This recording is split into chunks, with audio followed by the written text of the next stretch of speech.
Dito, kailan daw po ang recruitment? Okay, so for now, wala pa po talaga tayong schedule kung kailan mag-start yung recruitment. Kasi we are still waiting for the instruction from the national headquarters.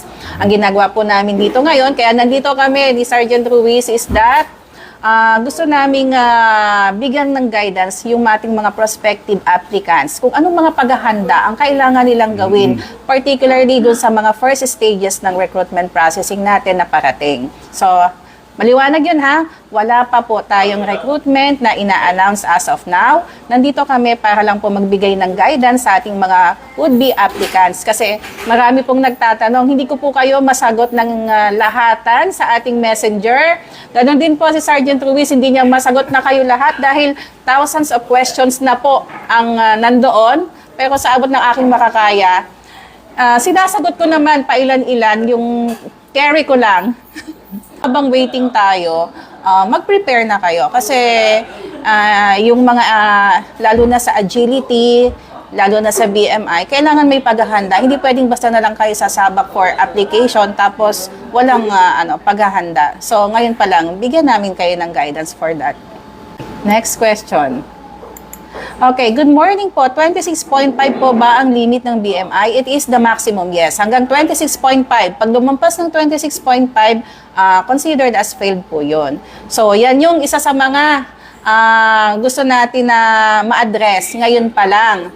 So, nag-post kami kanina sa Facebook namin sa PRSU-NCR na yung mga medyo duda sa BMI nila, pwede kayong bumisita dito sa aming opisina sa PRSU-NCR Camp Bagong Diwa, Taguig, para initially ma-assess natin yung BMI nyo. Kung halimbawang sobra, meron pa kayong time para mabawasan pa yung BMI nyo pag nagpatawag na tayo para sa mismong recruitment processing, at least medyo ready na kayo.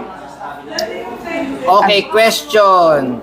Ma'am, sir, pasok po ba ang BMI 71 kilograms, 29-year-old, 5'7" height?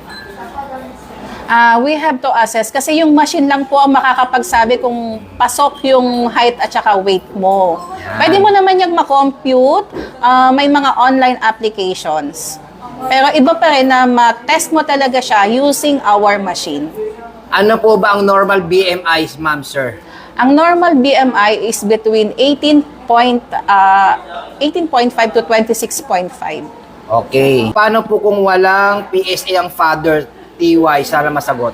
Kapag wala rin PSA, wala siguro birth certificate, ma'am. Okay, pag walang birth certificate yung father nyo, pwede naman kayong mag-approach muna sa local civil registrar. Kailangan yung papelan yung tatay nyo.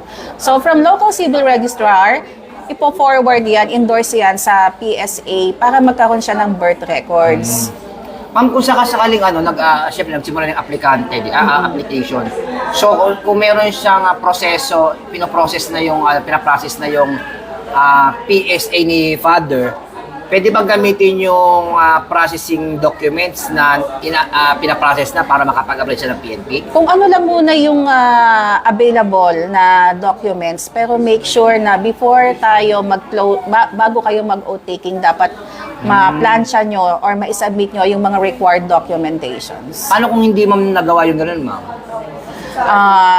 Let's see kung tatanggapin sila ng R1 natin, pero magkakaroon ka ng problema kung hindi kompleto yung documents. Okay. Nakita ko, pagbagsak daw ba sa PFT, DQ? Siyempre po.